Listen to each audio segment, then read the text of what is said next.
আসসালামু আলাইকুম বন্ধুরা, আশা করি সবাই ভালো আছেন এবং সুস্থ আছেন। তো আলিম পরীক্ষা 2025 ফাইনাল যে সাজেশন রয়েছে হাদিসের, তো সেই সাজেশন নিয়ে চলে আসলাম আপনার মাঝে।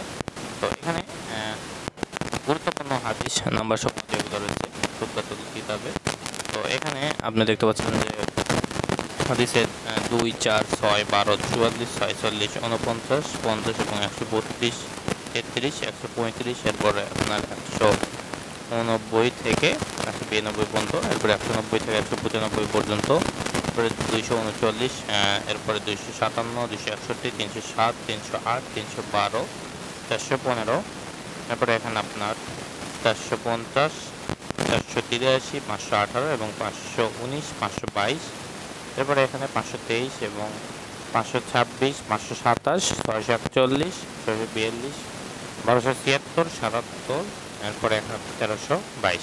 তো এই কয়েক হাদিস পরে ইনশাআল্লাহ এখান থেকে অবশ্যই কমন থাকবে।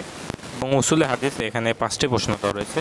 তো উসুল হাদিসের এই 5টি প্রশ্ন কিন্তু আপনারা ভালোভাবে পড়বেন এবং এই যে সম্পূর্ণ পিডিএফ দেখতে পাচ্ছেন, তো এই সম্পূর্ণ পিডিএফ কিন্তু আপনি আমাদের ওয়েবসাইট সংগ্রামবার্তা.com, এই ওয়েবসাইট থেকে ডাউনলোড করে নিতে পারবেন। এবং এর পরবর্তীতে এই ভিডিও ডেসক্রিপশন বক্সে সবগুলো সাবজেক্টের যে সাজেশনটা রয়েছে সেটা কিন্তু আমরা পর্যায়ক্রমে আপলোড করবো। তো আশা করি সবাই বুঝতে পারছেন। সবাই ভালো থাকবেন, সুস্থ থাকবেন, আমাদের সাথে থাকবেন। আসসালামু আলাইকুম।